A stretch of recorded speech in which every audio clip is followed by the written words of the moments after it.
Milujete tresku, ale chcete zdravšiu verziu? Vyskúšajte tresku netresku z hefu, konopného tofu, morských hriazd nori a zeleru. Poďme na to! Netresku začneme tým, že mrkvu si ošúpeme a 5 minút ju povaríme vo vode, kde pridám bobkový list, čierne mleté korenie a takto to nechám 5 minút povariť. Ďalej som si namočila slnečnicové semienka. Je dobré, keď sú namočené 2 až 4 hodiny vopred. Idem si dať na menšie morské riasy nori. Predávajú ich aj ako vločky, ale teraz som ich nezohnala, takže normálne keď sú plátky, ktoré používate ako na sushi, stačia nám 2 až 3 plátky, podľa toho, akú rybaciu chuť chcete. Takže ja ich takto natrhám najprv na menšie kúsky.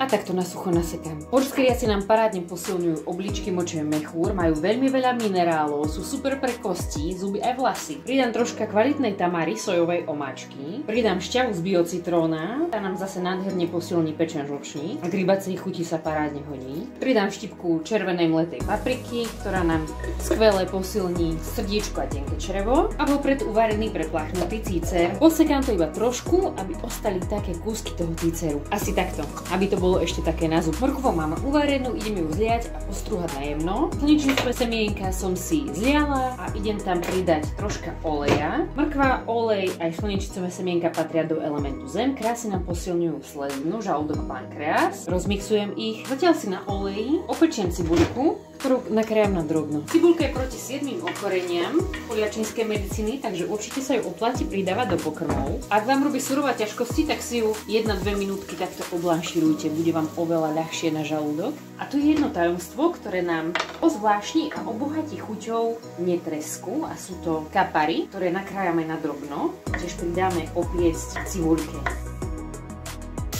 Na jednom strúhadle nastrúha mrkvu, ktorá sa nám parádne uvarila. Ešte nie je mäkká, ale je dobre strúhateľná. Parádne posilňuje zrak. Pridám dnu aj cibuľku z kapary, nádherne nám to posilní pľúca a hrubé črevo. Ďalej pridáme hefu. Nie je to iba obyčajné tofu, ale je to z konopných húpaných semienok, zdroj rastlinných bielkovín a vlákniny, veľmi bohatý na omega-3, omega-6 mastné kyseliny, obsahuje vitamíny, minerály a je veľmi zdravé, chutné a prírodné. Rozpúčim ho takto vidličkou a omega-3 mastné kyseliny sú veľmi dôležité pre správne fungovanie ľudského organizmu, skvelé pre srdcovo-cievny systém, pre mozog aj sústredenie. Krásne nám posilňujú imunitu, vitalitu, slezinu, žalúdok, pankreas. Celé to pridám dnu, premiešam to a pridám nastruhaný zeler a čierne mleté korenie, ktoré nám parádne posilňujú hrubé črevo a pľúca. Ochutím kvalitnou morskou soľou pre vitalizáciu obličiek a močového mechúra. Pár kyslých uhoriek posekám, môžete si ich aj nakrájať na drobno a troška šťavy z kyslých uhoriek dám aj do netresky. Pridám rýžový ocot, môžete pridať aj klasický, len pozor, ten je kyslejší ako rýžový, takže regulujte si to podľa chuti. Kyslá chuť nám parádne harmonizuje žlčník a pečeň. Pridám štipku umletej údenej papriky pre zdravie srdiečka a tenkého čreva a pridám vegánsku majo omáčku, čo je niečo ako majonéza, ale bez vajíčok. Ak sa vám to nedá vybrať, použijeme šťavu z kyslých uhoriek, zatvoríme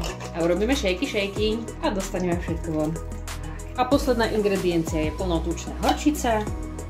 Rozmiešame to spolu. Vyzerá to ako treska, vonia to ako treska, ale nie je to treska. Tak, ak bude treba, tak samozrejme si to dosolte. Doláte si to ešte citrónovou šťavou alebo octom podľa vášho maškrtného jazyčka. Je to fantastické, môžeme si nabrať na tanier. Chuť mora bez výčitiek. Táto netreska z konopného hefu a morských hriazd nori zamoce jazyk aj hlavu. Zdravšie to už nejde. Určite sa hodí k tomu roštek z obchodíku potraviny, neotraviny, kde pečú vlastné domáce pečivo, alebo si môžete dať krajec z kváskového chlebíka. Tak poďme to ochutnať.